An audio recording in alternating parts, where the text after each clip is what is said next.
when you're on this browser, I first want you to scroll down and hit back up and clear game cache. That'll help out during multiplayer so that we don't lag. So make sure you hit that button.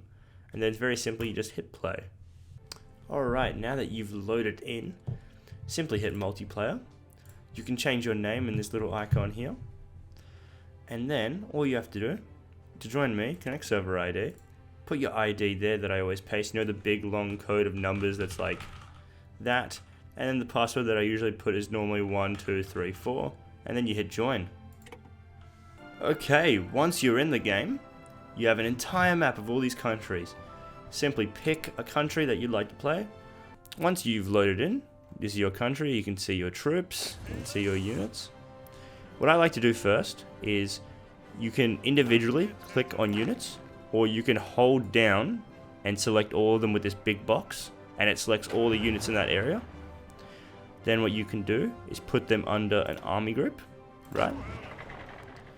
You can assign, you can assign a general to that, and you see how he's got only 30 out of 24.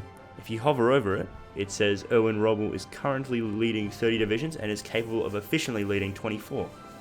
So he gets a penalty. You don't want that to happen. So always keep it below the amount. For example, I put it 6 here, that's nice and neat. I would recommend you put it under a field marshal as well.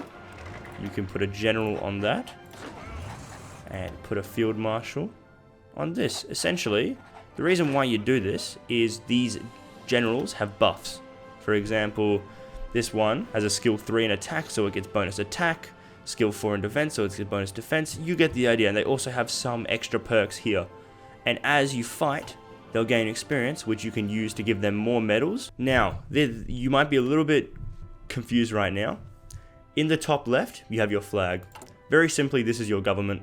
You have your leader. He might have a certain perk. For example, Adolf Hitler, he's a dictator. He gets extra political power.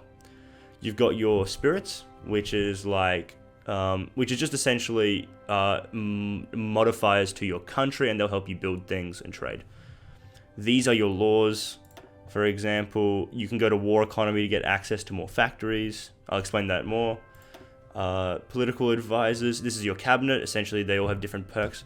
The really great thing about this game, and I can't stress that enough, is hover over everything and it'll explain it. I can literally hover over any single part of this game, it'll explain to me what it is. Anyway, it's the exact same all the way through here. Let's move on. You buy these with political power, which you can see at the top left, and you get 1 per day. One of the most important things in this screen is the national focus. Now, each country has a national focus tree, right? For example, German Reich for focus tree. And essentially, this is the path that you're going to get your country to take. That's very important, and you need to do it.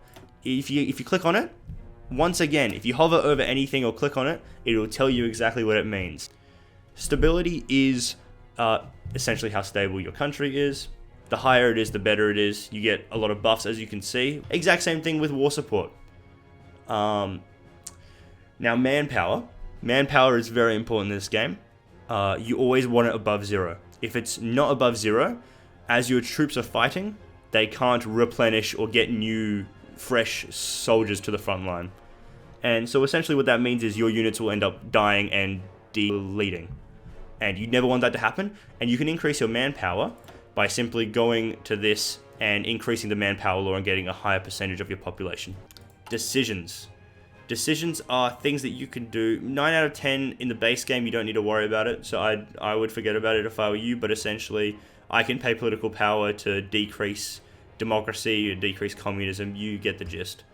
Research is super important. It's the same. It's kind of similar to the focus tree that I showed before, where you need to research the one before. It takes a certain amount of time, and when you research it, you get buffs. What I would recommend is increasing your research, because obviously you'll be able to research things quicker, and you might get a technical advantage on your enemy. This is especially important in multiplayer games where everyone is super skilled and you need every single advantage possible. Diplomacy tab, essentially you can click on here to chat with any country. Look, for example, in this screen I can justify war on Brazil. You can also do this by right-clicking on any country. Fairly simple. Once again, if you ever get confused, simply hover over it and it'll explain it. Trade. Now, trade is important for our production. For example, if I increase production of my fighters, I'm running out of rubber. Oh shit. I trade my civilian factories. So if I trade 2, I get 16 rubber. Fuck yes. Civilian factories can be used by you to trade, like I showed you before, and to build. For example, if I want to build some military factories, which obviously build military equipment, I will put it here. Look at that. I'm using 15 out of 15 civilian factories, and then that's essentially it. The recruit and deploy screen is pretty important too. As you get more equipment, for example, as I keep producing more equipment, I'll hit play for a little while. As I keep producing equipment, that'll fill up, and I can deploy the unit once it's gained enough experience, and I can put it to the front line and it'll join the squad. You should not be building units if you've run out of equipment.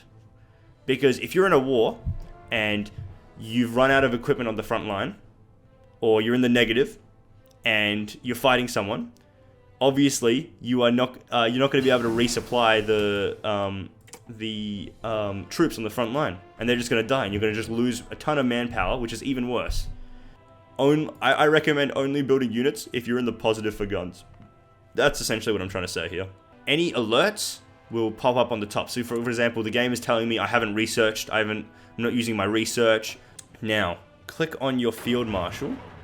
Your field marshal controls your 2 generals, right? So, this tab here is battle plans, okay? This is the real stuff. Front line. This is what a lot of people get wrong, even Jerry and Jerkum. Simply click, right? And you'll get these dotted lines, right? You can place that on the border of a country, right? And now, if you have a look, all of my units are going to move to fill that front line. Next, the offensive line. If you look and you read, lines can only be painted on territory you have assigned a front line or naval invasion to. If I click on this, look at that. This is slightly highlighted. I mean, I could put an offensive line anywhere in here. The offensive line is essentially you telling your units that they should move to the front line. So your units here are going to attempt to make the new front line here. It's very simple. Just think about it as this is where I want the front line to be next. So all my units are going to move that way.